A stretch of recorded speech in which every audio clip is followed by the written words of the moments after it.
all rolled up in the wool. He's coming after us.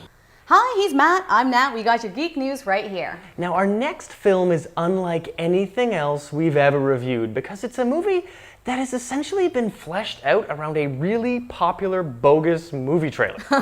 But it's a Robert Rodriguez movie trailer, which gives it its own special flavor of geek cred. And if you haven't figured out what we're talking about yet, think back to a very cool yet poorly received Rodriguez Tarantino flop a few years ago.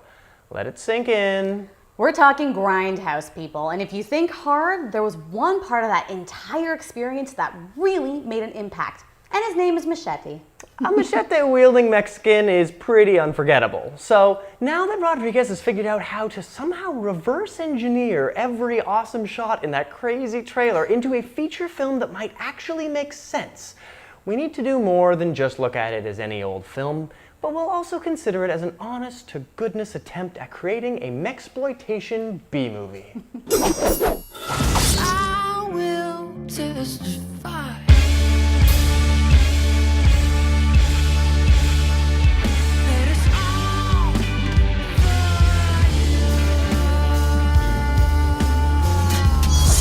Danny Trejo headlining a movie obviously needed a huge supporting cast to shore up some audience interest because, let's face it, relying on the 2 or 3 or 4 of us that actually saw Grindhouse in the theater was not going to do it. But with the likes of Robert De Niro, Don Johnson, Jessica Alba, Lindsay Lohan, Cheech Marin, Michelle Rodriguez, and an epic Steven Seagal, that's one Hollywood cred-heavy ensemble. And everyone was so well cast. Even though Lindsay Lohan was removed from all of the promotional material, as well as the red carpet premiere, for obvious reasons, it's kind of that perfectly cracked out character just for her. I've got to say, her introduction in this movie, I kind of thought it was actually Lindsay Lohan. And boys, you know what? You do get to see her topless. If by some fluke you haven't already seen that. And after seeing Steven Seagal's epic role in this, he is almost excused from turning down The Expendables. Almost. But most certainly is not excused from pretending to be Mexican. Yeah, what was that? You know what? It was borderline Robert Downey Jr. playing a black man in Tropic Thunder, but without the irony or self-deprecation. Okay, now I am in the minority when I say this, but I don't like Jessica Alba in anything. Her terrible performance and her ill casting is usually enough for me to pretty much not even find her attractive. But damn, that shower shot was breathtaking. It was so well done. I almost like her now. Well done, Rodriguez. And I am usually terrified of Michelle Rodriguez and her perpetual mean face, but I loved her character in this. And don't you think like her name maybe should have been pronounced Shay instead of she? Yeah. It was obviously there. I agree with that. I kind of felt that way too, but either way, it might have to be my Halloween costume this year, especially with that eye patch. But back to the man of the hour, Danny Trejo.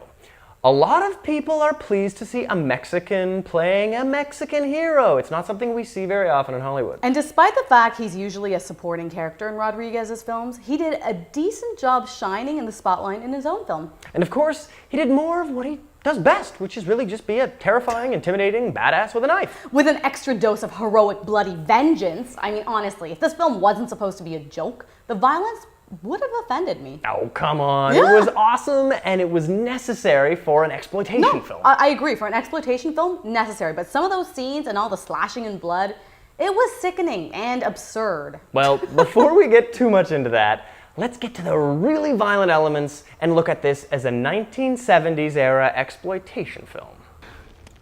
Cuidado. Don't start what you can't finish.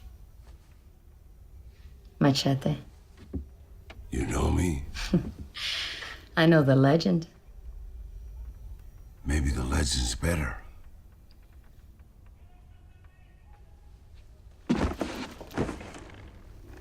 I'll be the judge of that. If you look at exploitation B movies from back in the day, the formula seemed to be to focus on a political issue only to use it as an excuse to blow stuff up and throw in as much gory violence and unapologetic sex as possible. Now, if you take that into consideration, Machete really hits its mark because Danny Trejo gave us some of the most ruthless slashing I have ever seen by a Mexican day laborer. Oh, and I think the grossest scene was when he slashed that thug's stomach and then used his intestine as a rope to swing out of the window. Wow. Yeah, that turned my stomach. Yeah, ha ha ha, very funny, Matt. I mean, I just love the fact that the doctor delivered the essential biology info we needed to think that Machete could actually do that. Seriously? What? I believed it. Oh my gosh. Well, believe it or not, there actually was a political issue hiding in this movie since Rodriguez used the film to bring immigration and US-Mexico border control issues to the main stage. Now, what's interesting is that even though the movie was supposed to be a clever homage to the genre, this political issue has actually split critics between either loving the film for its dedication to Mexploitation or hating it entirely for antagonizing the American sort of spirit of this debate today. Of course, there were tons of bright and loud explosions and mean old muscle cars and motorbikes throughout the film, which is A. Now, the cool thing about this was that there was also a handful of nudity, where yes. Danny Trejo made many, many women want to bed him, naturally. Okay, seriously, are you kidding me? Okay, I mean, I get it. It's an exploitation film. Nothing is really supposed to make sense, especially with the blatant nudity and sexy scenes, but Trejo is honestly one of the most roughest looking men I know. I mean, it was hard to believe he could get women like Michelle Rodriguez and Jessica Alba and that threesome with the mom and daughter. But doesn't it just give you hope? Doesn't it just give you hope? Honestly. Anyway, Rodriguez went for that 70s B-movie aesthetic right down to the dirty grain effects that he perfected in Grindhouse.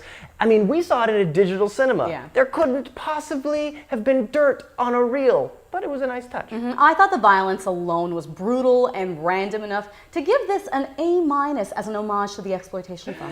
Absolutely. As much of a cop-out as a filmmaker that it is to do something like make a film that can't be called bad, per se, Machete was so bad it was good. Yeah. And if you are ready for that, it is a hilarious 105 minutes of absurd entertainment. So remember to keep your eyes right here for a look at all your geek movies and all your geek games from the two geeks who always have something to say. And you can keep up with all of our past previews and reviews and have your say on yourgeeknews.com. I took a vow of peace. And now you want me to help you kill all these men? Yes, Padre. I'll see what I can do.